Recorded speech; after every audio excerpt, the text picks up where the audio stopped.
Bonjour à tous et bienvenue sur les ondes de Good Morning Toulouse pour un nouveau portrait d'espace sur Odyssée. Aujourd'hui, un portrait spécial et spatial, une blague qui revient bien trop souvent sur nos ondes. Nous sommes accompagnés du grand, de l'unique, Jean-François Clairvoy. Bonjour Jean-François. Bonjour Thomas. Merci beaucoup de nous recevoir donc pour ce portrait. S'en suivra une émission que nos auditeurs pourront découvrir. Et je vais commencer tout de suite par une première question très rapide. Est-ce que tu peux te présenter s'il te plaît? Donc Jean-François Clairvoy, mon surnom d'astronaute américain c'est Billy Bob. Donc ingénieur de formation et astronaute à 26 ans avec 3 missions à bord de la navette spatiale américaine pour étudier l'atmosphère, pour ravitailler la station russe Mir et pour réparer, sauver le télescope spatial Hubble et puis d'autres projets spatiaux après. Une présentation qui donne les frissons aux fans que nous sommes. Je regarde Simon qui est là aussi. Alors deuxième question, en quoi consiste ton travail actuellement? Alors en ce moment, je suis retraité du corps actif des astronautes de l'Agence spatiale européenne, mais je garde des relations avec l'ESA qui me fait intervenir dans des événements où ils ont besoin de l'expérience de l'astronaute. Je donne aussi des conférences professionnelles en raison de une ou deux par mois en moyenne. Je travaille avec Omega qui a signé un accord de licence avec l'Agence spatiale européenne pour une montre que j'ai inventée, la Skywalker X-33 dans la famille des Spin Master. Et puis, je passe une bonne partie de mon temps aussi à travailler avec Novespace, qui nous accueille ici, qui est propriétaire et opérateur de l'avion Airbus A310 0G. Et j'ai le plaisir de voler régulièrement à bord avec Franck et avec des passagers qui goûtent à la vraie apesanteur. Ça fait envie. Est-ce que tu peux nous parler de ton métier d'astronaute actif? J'aime bien résumer le métier d'astronaute en une phrase que je peux expliciter si vous le voulez.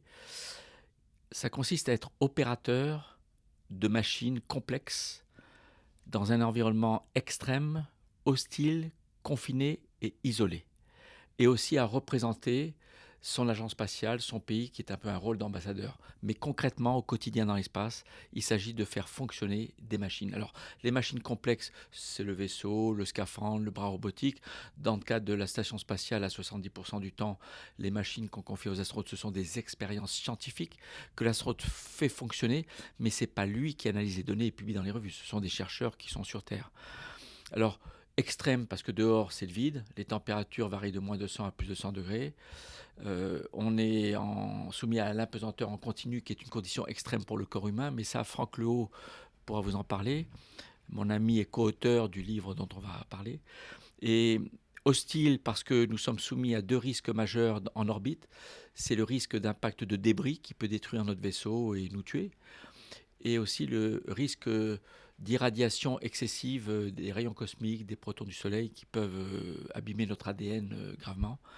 Milieu confiné, c'est-à-dire tous les astronautes vivent pendant toute leur mission dans un petit volume, un volume fermé. Et pour sortir, c'est compliqué, on peut le faire, mais c'est compliqué, ponctuellement. Et isolé parce qu'on est loin de tout. Donc on ne peut pas appeler le garagiste, il faut se débrouiller s'il y a des pannes. En effet, c'est un métier, on peut dire, c'est un euphémisme, à risque. Et du coup, quel a été ton parcours depuis l'école pour devenir astronaute ensuite, quelques années plus tard? Mon parcours démarre par un bac scientifique.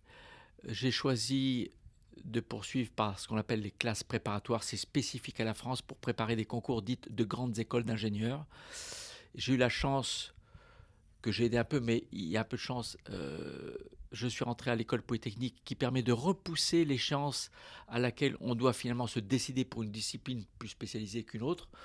Après l'école polytechnique, j'ai choisi Super-Héros, qu'on appelle maintenant l'ISAE Super-Héros, l'Institut supérieur de l'aéronautique et l'espace à Toulouse, qui m'a formé comme ingénieur spécialisé en aéronautique, en astronautique et en particulier dans les parties intelligentes qui sont embarquées dans les vaisseaux spatiaux et avions, c'est-à-dire ce qu'on appelle l'avionique, l'électronique, mais pour des engins qui volent.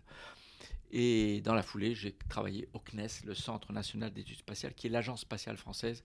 Et j'ai travaillé sur des missions, tout de suite, sur des missions d'observation de la Terre et sur la mission franco-soviétique Vega, des sondes dédiées à étudier Vénus et la comète de Halley. Avec une approche, mon rôle, c'était un vrai rôle d'ingénieur en électronique spatiale, spécialisé dans le contrôle d'orientation et d'orbite de satellites. Parce qu'un vaisseau spatial, il est sur une orbite donnée et sur son orbite, il peut changer d'orientation. Et le système qui contrôle ça, on appelle ça le SCAO, système de contrôle d'orbite et d'attitude. D'attitude et d'orbite, je ne l'ai pas dit dans le mot. Et alors, comment ta passion pour le spatial est-elle née? Est-ce que tu te rappelles d'un moment marquant dans ta vie où tu t'es dit le spatial me fascine? Ma passion pour le spatial est née naturellement sans que je le cherche, parce que je fais partie d'une génération qui a grandi jeune adolescent avec les missions Apollo, des humains comme moi qui marchaient sur la Lune. Mon père était pilote de chasse, donc il était opérateur d'une machine complexe, si je puis dire. Quand un pilote vous raconte ses vols, c'est assez héroïque et surhumain. L'homme n'est pas fait pour voler. Donc quand il invente des machines qui de plus sont extrêmement rapides, volent à 2 fois la vitesse du son, parfois pour larguer la bombe atomique, si besoin, en cas de guerre, ce qui n'est pas arrivé. Donc ça, c'est des choses qui nous fascinaient chez notre père. Et puis, c'est l'époque aussi des premières séries télévisées qui se passent dans l'espace, Star Trek. Donc j'ai grandi ado en attendant impatiemment tous les week-ends, j'habitais Beyrouth à l'époque, de voir sur la télé l'épisode de Star Trek suivant. Et je me disais, c'est cool quand même d'imaginer une communauté d'humains qui partent en mission pour explorer l'univers, essayer de pacifier la galaxie et qui, au passage, font progresser la connaissance. On est bien d'accord. Et enfin, pour conclure ton portrait, est-ce que tu aurais un conseil à donner à celles et ceux qui voudraient embrasser une carrière dans le spatial? Le spatial est ouvert à tous les métiers. Pour le spatial, il faut bien sûr, tout le monde sait, des scientifiques, des ingénieurs, mais il faut aussi des juristes, des commerciaux. Le droit spatial, c'est compliqué. Des commerciaux parce qu'il faut savoir vendre les satellites, les contrats, etc. Il faut des gestionnaires de projets, et ça, c'est peut-être une des parties les plus compliquées parce qu'il faut rassembler au même endroit, au même moment, tout un, tout, tout- tout un assemblage de composants, d'humains, de spécialités pour que ça marche. La NASA, quand elle gérait le programme Apollo, elle devait gérer 30 000 sous-traitants. Ça vous dit tout de suite que la gestion de projet a aussi une grande partie. Il faut des artistes, il faut des communicants, il faut des personnes qui permettent de sensibiliser le public à ce qu'on fait dans l'espace. Parce que l'espace est compliqué et impalpable. On ne le voit pas, on ne le touche pas. Donc, comment expliquer au grand public quelque chose qu'il ne peut pas toucher, ne pas voir, ne pas sentir, ne pas goûter?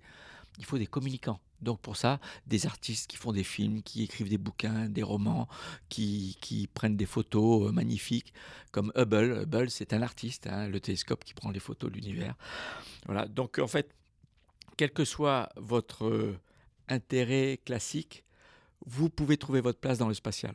Mais ce qui est important, c'est aussi de rêver.